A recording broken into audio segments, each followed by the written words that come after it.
in 7 of the world's kings, queens, presidents, prime ministers were educated in this country, including the Japanese emperor. We have a total global monopoly on the higher education of emperors. And thank you for that. It's true.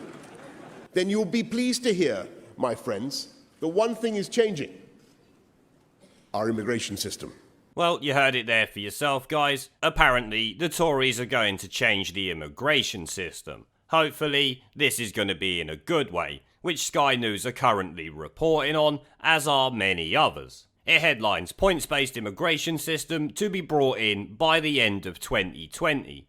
Priti Patel is reportedly ready to implement immigration changes at the end of the Brexit implementation period, meaning by December the 31st, 2020. A points-based immigration system could be in place 2 years earlier than originally planned, according to reports. Home Secretary Priti Patel is reportedly set to tell her cabinet colleagues that Britain should implement an Australian-style system before the end of the year, to coincide with the end of Britain's transition period with the EU, which is something I wholeheartedly support, as I'm sure do most, if not all, of my viewers. And here we also have the Independent bemoaning about it: Boris Johnson to impose new restrictions on EU immigration 2 years earlier than planned. Labour describes proposal as ill-informed and reactionary. No, it's not ill-informed or reactionary. It's exactly what the people voted for. Boris Johnson is drawing up plans to impose strict new restrictions on EU immigration by 2021, 2 years earlier than promised by Theresa May. New proposals are understood to be in the works to implement restrictions on lower-skilled EU migrants on the first day after the Brexit transition period ends, removing a temporary extension of current rules to 2023 sought by business groups. And yeah, I can tell you why the big business groups want that to be continued, because as long as they get low-skilled EU immigration flooding into this country, they can continue paying people piss-poor wages, which is actually something Labour claims to be against, yet they want to allow absolute uncontrolled immigration, likely not just from the EU, but from the entire world, thereby dropping wages even further. Something you won't hear them telling their supporters, obviously. Priti Patel, the Home Secretary, is expected to present the blueprint to the Cabinet this week, which would give businesses and workers less than a year to prepare for a major overhaul of the immigration system. We need to deliver change, and businesses need to be prepared for uncontrolled migration of low-skilled workers to end this year, a Number 10 source told the Sunday Telegraph. Labour described the move as ill-informed and reactionary, and warned that changes would wreak havoc with staffing in the NHS and public services, as well as key private sector industries.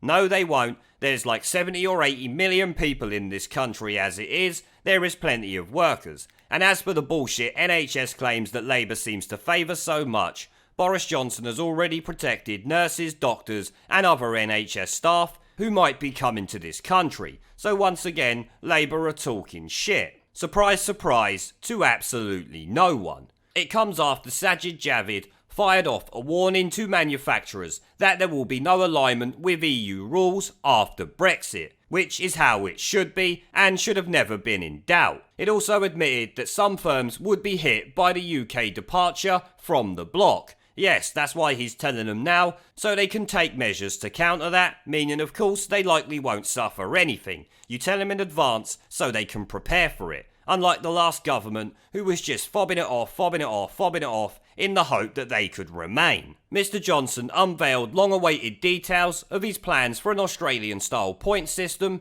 days before his election victory. Under the 3-tier system, highly skilled workers would be fast-tracked, with a second tier for skilled workers who can enter the UK for a job offer.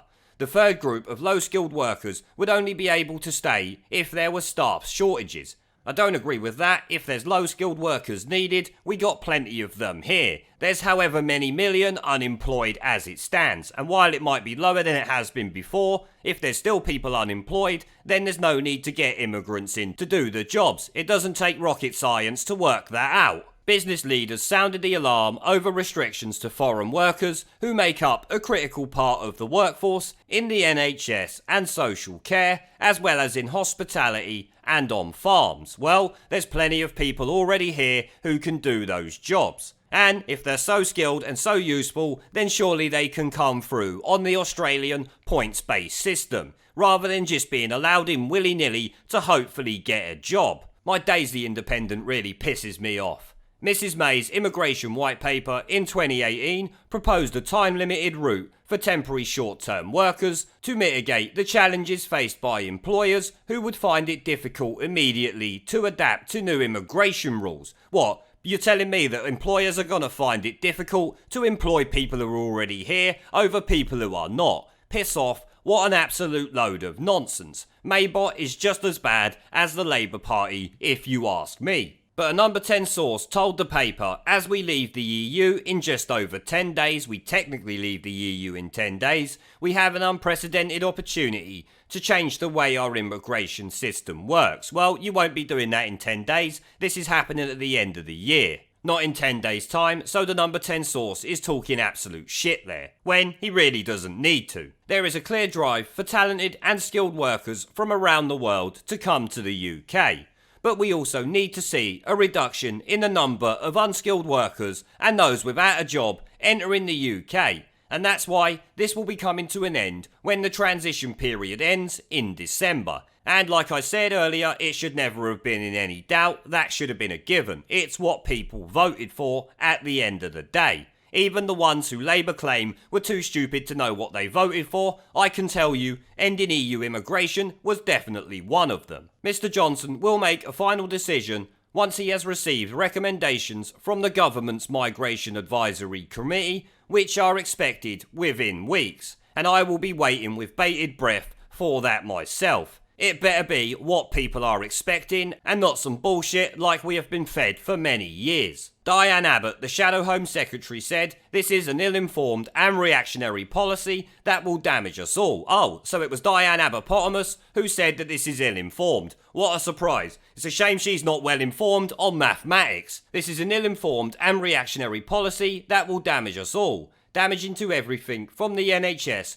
to other public services and some of our key private sector industries. No, it won't. There's plenty of people already here. I'm sick of saying it. It's kind of obvious. How many people are unemployed right now, Diane Abbott? I would like to know. Maybe your son's unemployed right now, given his pending court cases. Perhaps you can drop me a message and let me know. Because if we can end EU immigration, even with his criminal history, he might be able to get another job. You never know. Currently, an EU migrant might take it off him, since, given his criminal record, like I've said, he ain't going to be going for too many high-profile jobs. I don't think you'll be getting him one in the Foreign or Home Office anytime soon. Will you, Diane? Ministers talk about ending uncontrolled migration when they have been in office for 10 years. In reality, this is just a new twist in the long Tory campaign against migrants, scapegoating them for the terrible effects of Tory policies. I find that statement to be a bit dubious, given the fact that the Tories have allowed for the last 10 years uncontrolled EU immigration, along with a shiteload other immigration that they should have stopped and turned back. Obviously, I'm talking about the boats that are coming across the channel and the government are helping bring to this country, when they should be sending them back to France from where they came. So no, I don't consider the Tories to be anti-migrants, considering they've been allowing them to come in for 10 years like I said. And now we get to the Liberal Democrats bemoaning about this, because of course, before the election, these shitweasels could stop it. Now, they have absolutely zero power.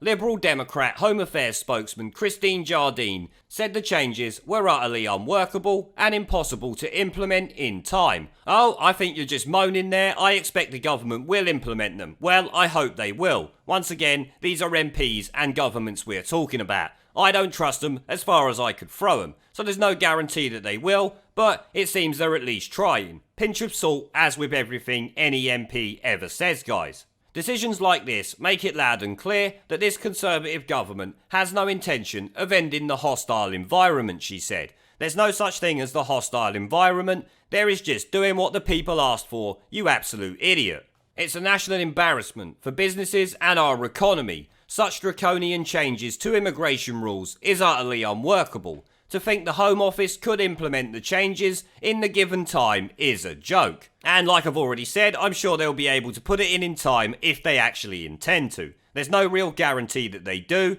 Based on what they say, that is of course their plan. We will have to wait and see. And there's no point in reading any more of it, that's essentially the meat of the entire article. But it would seem Labour, the Lib Dems and of course the Independent are rather salty about this. Personally, if Boris Johnson and the Tory government goes through with it, I will be very happy, as will many Brexiteers. Like I've said multiple times, there is no guarantee. These are politicians after all. You cannot trust them as far as you can throw them. As some of you will know, I have started doing live streams and uploading gaming content on my second channel. If you are interested in joining me for a chat in real time during one of my live streams, have an interest in gaming related content on YouTube, or simply want to follow me over there because you are a legend, the link to subscribe will be down in the video description and as a pinned comment. I hope to see you all there. Now, as always, I want to thank our YouTube, PayPal, Patreon and Subscribe-Star members for supporting the channel, along with everyone who watches my videos. Remember to let me know what you guys think down in the comments section below. Leave a like, subscribe with a notification bell and share this video as it helps the channel a lot. And I'll see you all in the next one. There is a pattern consistent throughout history of oppressed people turning on the oppressors. Slaves against their owners, the peasantry against the feudal barons, colonies, Mr. Verhofstadt, against their empires. And that is why Britain is leaving. And it doesn't matter which language you use, we are going and we are glad to be going. We're off. Ramon!